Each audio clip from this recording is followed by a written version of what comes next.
भारत माता की, भारत माता की जय श्री राम, जय श्री राम. जोश బాగానే ఉంది. గోపాల్పూర్ వాడు దుర్షడోళ్ళు సకినాలు బాగా తింటారా? అవునా? సకినాలు చేసిరా కొనుకొచ్చిరా? చేసిరా కొనుకొచ్చిరా? అంతకుముందు సంక్రాంతి అంటే ఆ గల్లీలో మా ఇంట్లో మా కాపువాళ్ళ ఉన్నప్పుడు నేను గల్లీలో పక్కింటి వదినమ్మ పిండి దంచుతాం అంటే పక్కింటి వాళ్ళకి శబ్దం వస్తే వదినమ్మ వదినమ్మ సకినాలు ఎప్పుడు చేసుకుంటారు, మరి మా ఇంట్లో ఎప్పుడు చేసుకుందాం, కలిసి చేసుకుందాం అంటోళ్ళు. అది సంక్రాంతి. ఇప్పుడు సంక్రాంతి సకినాలు ఎప్పుడు పడితే అప్పుడు సూపర్ మార్కెట్ దొరుకుతూనే ఉన్నాయి. దానికి ఇంపార్టెన్స్ లేకుండా అయిపోయింది. అవునా కదా? గోపాల్పూర్ దుర్చేటోళ్ళు గట్ల కాదు, సంక్రాంతిని సంక్రాంతి లెక్కనే జరుపుకుంటారు. అవునా కదా? గొప్పోళ్ళు మీరు, గొప్పోళ్ళు. అవునా కదా? ఎలక్షన్స్ ఎప్పుడు? ఎప్పుడు? ఫ్రైడే. అబ్బో టైం కూడా చెప్తుండే. ఏ 11? ఈ 11 వచ్చే నెల 11. మరి ఈ వచ్చే నెల 11 ఇంట్లో వండుకోరు కదా, మర్చిపోరు కదా. మీరు వచ్చే నెల 11 అని చెప్పి ఈ 11 నాడు ఇంటి పొద్దులేసి టీవీ సీరియల్ చూసి అనుకో, మా వాళ్ళకు గొప్ప కూలర్ అవుతుంది. అవునా కదా? మనది ఏ గుర్తు? ఏ గుర్తు? ఈ సౌండ్ ఇటువైట్ అన్న, కొంచెం ఇటువైట్. పువ్వు గుర్తు తెలుసు కదా? ఎట్లుంటుందో మీ చేతులున్నాయి అందరికీ. నేను చెప్పిన అక్కడ బొమ్మకల్లో కూడా చెప్పిన, పైకి చేతిలో పువ్వుకి ఇట్లా అంటారు అనుకో. ఈ పువ్వు గుర్తు ఏ అమ్మవారిది? ఏ అమ్మవారిది? సరస్వతిగా. వాళ్ళు లక్ష్మి పైసలు పైసలు వాళ్ళంటే నువ్వు సరస్వతి అన్నవాడుతుంది. అబ్బో వాళ్ళు కమల పువ్వు మర్చిపోతారా? ఇప్పుడు ఇంతకుముందు ఏముండే అక్క, ఇంతకుముందు అంటే ఈవీఎం బాక్సులు ఉండే, పోయి కమలం పువ్వు గుర్తు మీద గుదుడు. ఈసారి ఈవీఎం బాక్సులు ఉండయి. ఈసారి మీకు బ్యాలెట్ ఇస్తారు, పేపర్ ఇస్తారు, పేపర్ మీద కమలం పువ్వు ఉంటుంది. ఇది ఒకటి. ఇప్పుడు మీ ఇంట్లో గృహప్రవేశం చేసుకుంటారు, సత్యనారాయణ వ్రతం చేసుకుంటారు, ఏదైనా పూజ చేసుకుంటే అయ్యగారు ముందొచ్చి గోడకి ఏం రాస్తారు? స్వస్తిక్ రాస్తారు. అవునా కదా? రాస్తారా? ఈ స్వస్తిక్ అంటే ఏంటన్నట్టు? శుభ సూచకము. ఇంట్లోకి గృహప్రవేశం చేస్తే శుభ సూచకం ఉండాలని చెప్పి స్వస్తికి రాస్తారు. పూజలు చేసుకునే ముందు అన్ని శుభాలు జరగాలని చెప్పి, అనుకున్న కోరికలు నెరవేరాలని చెప్పి స్వస్తికి వేస్తారు. ఈసారి 11వ తారీఖు మీకు పేపర్ ఇస్తారు, పేపర్ మీద పువ్వు గుర్తుంటుంది. మీ చేతికి స్వస్తికి ముద్ర ఇస్తారు. ఆ స్వస్తికి ముద్రను తీసుకుపోయి ఏడేయాలి? స్వస్తికి ముద్ర తీసుకుపోయి పువ్వు మీద వేస్తే మీరు అమ్మవారికి ఈ కమలాన్ని సమర్పించినట్టు, మీకు శుభం జరగాలి. తప్పేపినా?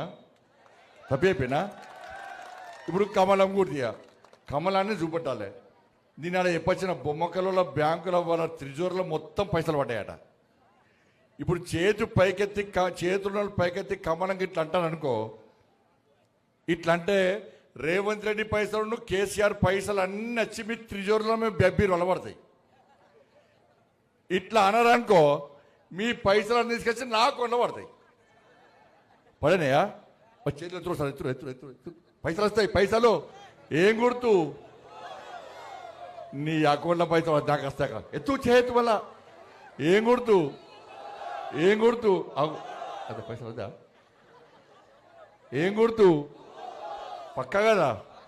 భారత్ మాతాకి జై శ్రీరామ్, జై శ్రీరామ్. మా హారికక్క తెలుసా? మా అశోకన్న తెలుసా? ఈయన 30 సంవత్సరాల నుంచి పార్టీ కోసం పనిచేస్తాను. నేను 30 సంవత్సరాల నుంచి. నేను ఎన్నికల్లో ఎప్పుడు పోటీ చేసినా వచ్చి మీ ఇంటి మీదకి వచ్చి, మీ అందరికి వచ్చి, అక్క బీజేపీ కోటాయి అన్న, బీజేపీ కోటే అని అడుగుతాడు. అందుకే టికెట్ ఇచ్చినాం. మా రవీందర్ ఈయన పార్టీలో చేరిన రోజు, పార్టీలో చేరేటప్పుడు టికెట్ అడగలే. అన్నా నేను మా ఊరికి సేవ చేస్తా, బీజేపీలో చేరితేనే సేవ చేసే అవకాశం వస్తుంది, కాబట్టి జెండా కోసం పనిచేస్తా, పార్టీ కోసం పనిచేస్తా అని ఈ రవీందర్ చెప్పాడు. ఆయనతో మొన్న వచ్చి టికెట్ ఇస్తే గెలుస్తానా అంటే టికెట్ ఇచ్చినాం. ఇద్దరు తెలుసు కదా, మరి ఓటు వేస్తారా? ఇప్పుడు మీకు బుక్ వచ్చింది అక్క, బుక్ ఏది? బుక్ వచ్చిందా మీకు? ఈ బుక్ చదివిరా? ఇది ఏమి అక్కలు చెప్పనే చదివిర్రా?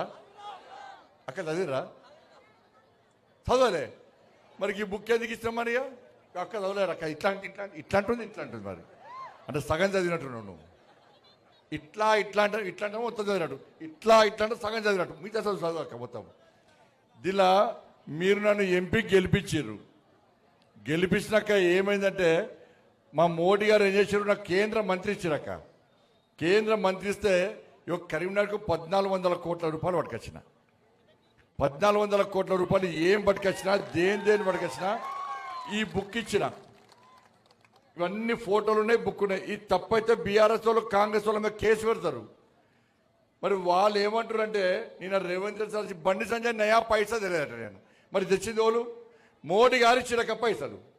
మోడీ గారు పైసలు ఎవరి ముఖం చూస్తారు? గంగుల కమ్మ గారు మోడీ గుర్తుపడతాడా? మరి రేవంత్ రెడ్డి పోయి కరీంనగర్ నుంచి పైసలు పడతాడా? కరీంనగర్ నుంచి అడడానికి రేవంత్ రెడ్డి టైం ఉందా? రేవంత్ రెడ్డి చంపుకోవడానికి వెళ్తలేదా? అవునా కాదా? కాబట్టి ఇలా పైసలు తెచ్చింది నేను, మోడీ గారు ఒప్పించి మీ అందరి పేరు చెప్పి తీసుకొచ్చిన 1400 కోట్ల రూపాయలు. రోడ్లు మోర్లు ఇలా కరీంనగర్ అందరికీ తీర్చిదిద్దాం. కానీ దుర్షాను గోపాలపూర్ను కరీంనగర్ కలిపారు. ఏమన్నా ఒరిగిందా మీకు? చెప్పు నాకు. ఏమన్నా ఒరిగిందా చెప్పు. ఒరిగిందా? ఇక్కడ మోర్లు లేవు, నీళ్ళు లేవు, సరే రోడ్లు లేవు. అది ఓని మీకు ఉపాధి కూలి దెబ్బతినే. అవునా కాదా? ఉపాధి వచ్చి పైసలు పాయే, ఈజీఎస్ నిధులు పాయే. మీకు ఒక్క డబుల్ బెడ్రూమ్ వచ్చిందా? ఒక గజం జాగా మీకు ఇచ్చిర్రా? మరి మోడీ సార్ ఇచ్చిన అన్ని దొబ్బిపోయారు. ఇలా మీకు రూపాయి రాకపోయా? వచ్చినాయా? గమల కమలాకరణ గెలిపించడం చాలా మందిని గెలిపించిన వాళ్ళందరూ వాళ్ళ సంగతి వాళ్ళు చూసుకున్నారు, మీ సంగతి చూడలే. సగం మంది జైలుకు వేరు. జైలుకు దేనికోసం వేరు? ప్రభుత్వ భూములు కబ్జా చేసుడు, పేదల భూములు కబ్జా చేసుడు. వాళ్ళందరూ నెల జైలు పోతే మళ్ళీ వాళ్ళకే టికెట్ ఇచ్చిండు. ఇక కమలాకరణ తిరుగుడు బంద్ చేసిండు. ఇక ఏంటంటే ఏది జరిగినా మా వాళ్ళు జైలుకు పోయినారు అంటున్నారు. ఇక మాకు ఓట్లు వేసే పరిస్థితి లేదని చెప్పి కమలాకరణ బంద్ చేసిండు.